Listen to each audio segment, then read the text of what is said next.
How to cure depression.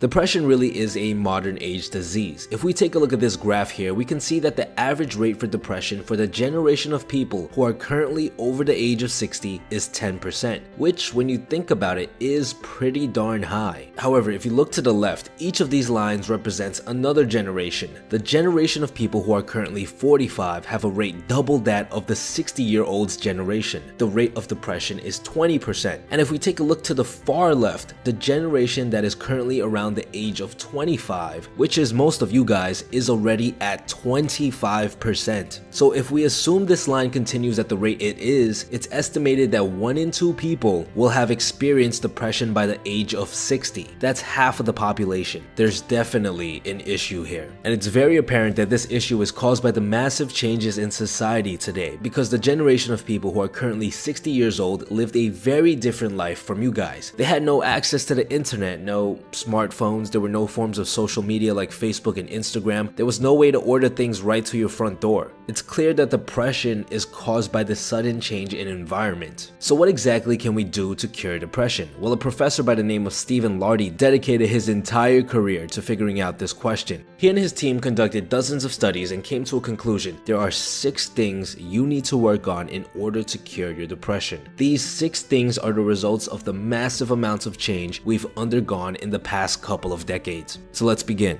Number 1 is physical activity. Physical activity is something we used to do a lot of. If you think about it, not too long ago, we were busy out in the fields, tending to our crops all day, or we were in the woods hunting for food. On average, we used to exercise for at least 4 hours a day. Now think about your own life. How many hours are you exercising per day? Most people with office jobs have virtually no exercise. This is a huge difference. But just how important is exercise in regards to treating depression? Well, researchers compared Zoloft, which is one of the leading pharmaceutical drugs on the market right now, with aerobic exercise. In this case, it wasn't even a lot of exercise. It was only 30 minutes of brisk walking, which is essentially speed walking, 3 times a week. The patients who were prescribed the exercise did just as well as those who took the medication. Funny enough, the patients on Zoloft were found to be 3 times more likely to become depressed again after a 1-year follow-up.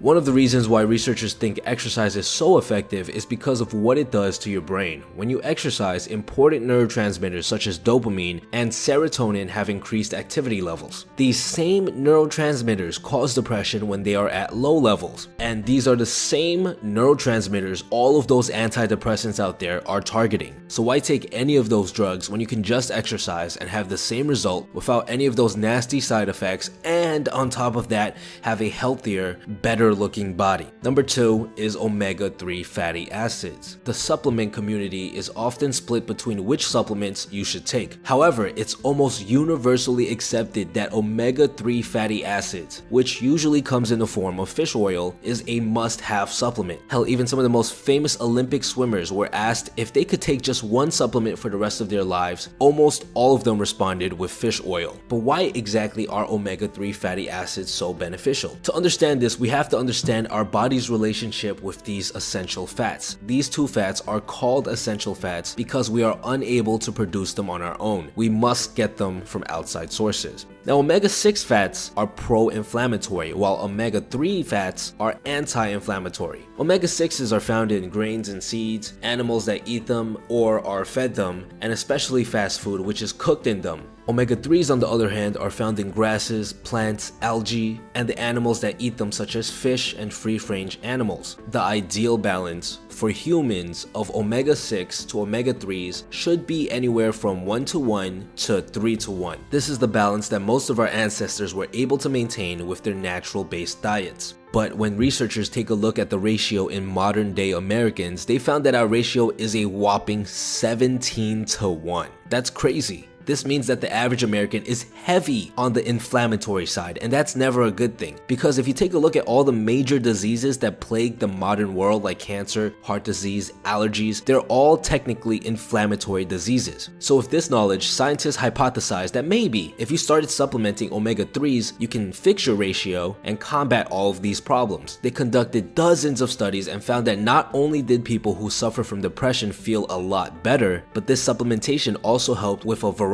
of other diseases like the ones we just mentioned. They found that the ideal dosage for those who have depression or want to prevent depression is 1000 to 2000 mg EPA fatty acid, which is one of the acids in omega-3s. Something very important to note is that if you do decide to purchase fish oil supplements, you must refrigerate them or else they will oxidize and essentially become toxic for your body. You also have to make sure that the brand of fish oil you are purchasing uses some method to purify the oil, as the majority of fish nowadays are farm bred and contain many toxins. Number 3 is sunlight. Sunlight is very important for 2 reasons. The first reason is fairly well known, and it deals with a special little vitamin called vitamin D. The vitamin D comes from your skin when it is exposed to sunlight and is primarily responsible for things like your bone health, your immune system, and your muscle health. However, researchers have also found that a lack of vitamin D will cause a variety of problems such as cancer, diabetes, and especially mental health. Vitamin D is actually becoming a very big problem nowadays because so many of us are spending more and more time indoors. In fact, over 40% of people nowadays have a vitamin D deficiency to some degree. That's a lot of people. So that's reason number 1 to getting more sunlight. Reason number 2 is something that you wouldn't really expect. See, there's something very special about sunlight that normal indoors light cannot provide for us. Sunlight is many times brighter than indoors light. And it turns out that our bodies need sunlight in order to set our circadian rhythms right. This is essentially the body's internal clock, and what it does is it makes sure that you feel tired at the right time,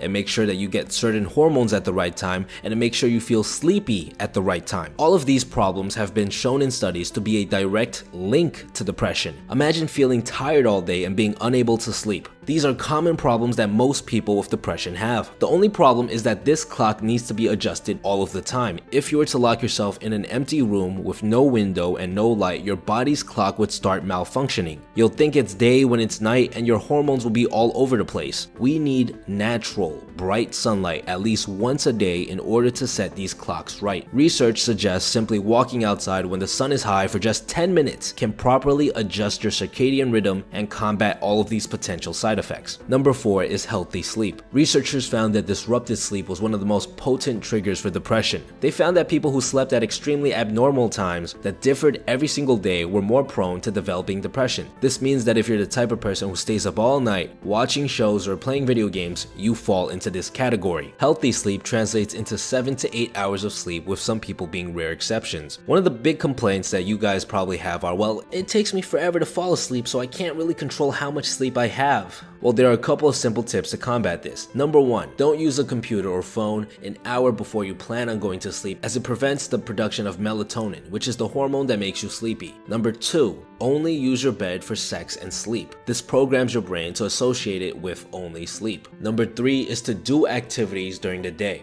The ideal day, which is something that our ancestors had, was packed with activities, so by the time it was bedtime, they were able to fall asleep very easily. Number 5 is anti-ruminative activity. Researchers found that the more we ruminate, which is essentially thinking about the past, the more likely we are to get depressed. You might think, well, it's perfectly normal to think about your past a lot, isn't it? Well, in small quantities, it's fine, but with the uprising of technology and the internet, more and more people are spending more time alone. The problem with spending time alone is that you tend to ruminate a lot. You think about something embarrassing that happened over a year ago.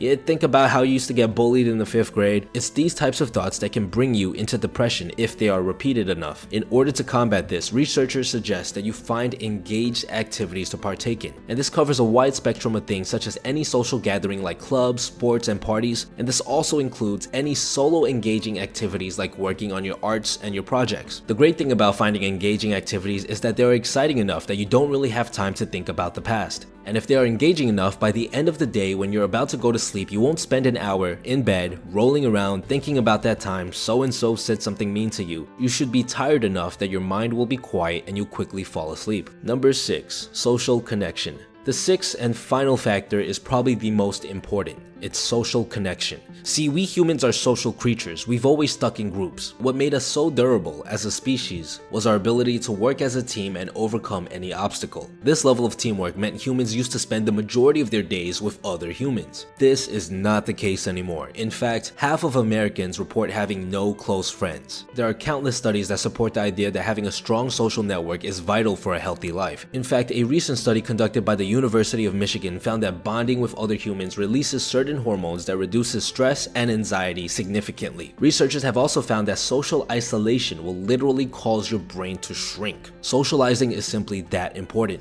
One of the main reasons I believe social connection is such a big problem nowadays is due to a lack of face-to-face interaction. We spend so much time on social media communicating, but we barely spend any time face-to-face. The hormones produced in an online social media interaction is significantly different than the ones produced face-to-face. Humans need to be face-to-face in order to build long-lasting trust and a deep relationship. Socializing and making friends is something that requires tons of practice and tons of calibration. Nowadays, we can hide behind screens and talk via text, so the ability to interact with someone face-to-face is a skill that is rarely ever practiced. Luckily for you, it's my job to teach you as much of these skills as possible, which is why I have tons of videos on these subjects that I will link to in the description below. And that's it. These are the 6 factors you have to keep in mind in order to combat your depression. These 6 factors have been shown time and time again to work, so I'd highly advise you to take them very seriously. If you found value in this video, make sure you subscribe and hit that bell icon for more weekly videos. For those of you that want to learn more about building healthy social networks and improving your social skills, check out this playlist right here. Medication, I started to party quite a lot. Really from about 15 to about 35, I partied quite heavily. I was always well aware that my partying was definitely an issue, but I just didn't really have the tools or the know-how to get on top of it fully. And really it was the only time when I in the evening had a couple of glasses of wine, it was the only time where I felt free and relaxed, free from the mental clutter that was going on with both the anxiety and depression. When I started to suffer from anxiety, things like being on the tube were very difficult for me. I used to panic with lots of people around, and I didn't really have any coping skills. So the only coping skills I had and could turn to at the time were medication. But I felt very trapped in myself. People that know me now can't believe that I had an inability to communicate, but at one time I did. And the only way I can describe it is that when somebody would say to me, you know, tell me how you feel, like tell me what you're going through and I'll try and help you. And in my head, I could put the words together and the sentences together, but they wouldn't come further than my mouth. And I really felt trapped in myself, you know, unable to communicate how sad I was feeling. And because of that, I used to feel really guilty, and I used to feel really ungrateful for what I had, because if I did mention anything at all about how I was feeling, someone would say to me, oh my God, do you realize how lucky you are? Do you know how many people would love to be traveling the world as a model? Do you know how many people would love to be in your position? And what starts to happen is that you lose your voice and you become afraid to say to anybody how you're feeling, because that's the reaction that you're fearing of getting in return. And people used to say to me over the years, you know, Alison, you know, you still stink a drink. I can smell it off you. And I'd be like, oh my God, it's fine. Everybody was out last night. And what I realize is that the level of what we consider normal is actually not normal at all. So after I had my baby, I also struggled with postnatal depression. And again, medication was the option that was given to me. And because it wasn't about me this time, it was about my child, and I was breastfeeding, I wanted to make sure that that medication wasn't going through my milk and affecting my child. It was when my journey to real wellness began and I started to research that there had to be more to this. There had to be more answers than just taking a pill, going home and hoping that everything was going to turn out okay. I realized that actually, instead of trying to be better for James and be a better mom, I actually needed to get well for myself first. And it was one of the first times that I really understood the power and the importance of self-care. So mindfulness and meditation are 2 great, powerful tools that I would use, and there are lots and lots of apps out there that can help. Now, exercise is really important as well when you're dealing with depression and anxiety. Our bodies are made to move. We need to get our bodies moving. We need to also reconnect with each other and the world around us. You also need to look at the type of foods you're eating, believe it or not. You really need to reduce the sugar in your diet. Sugar helps to create anxiety in your body. In the modern world, we don't really put ourselves first, we put everyone else before us. And on my journey to wellness, when I really started to put time into myself, I started to eat better, I started to exercise, But really importantly, I started to value myself, probably for the first time ever. I didn't really have great self-esteem as a model, and I fell into that comparison trap, which is dangerous because there will always be people better and worse than you. I remember sitting on the side of my bed one day, living in my mom's house, and I took a big deep breath. And I remember as I let out my breath, I went, wow, I feel really content, probably for the first time ever. And the really big learning in this for me was that I didn't have anything. And now when I mean I didn't have anything, I mean nothing in material. So I didn't have my own home, my own car. And at the time I was struggling to make a living, living on welfare and the bits and pieces of work that came in. I realized in that moment that before this I'd been looking for happiness in external things outside of myself, but really we have everything that we need inside.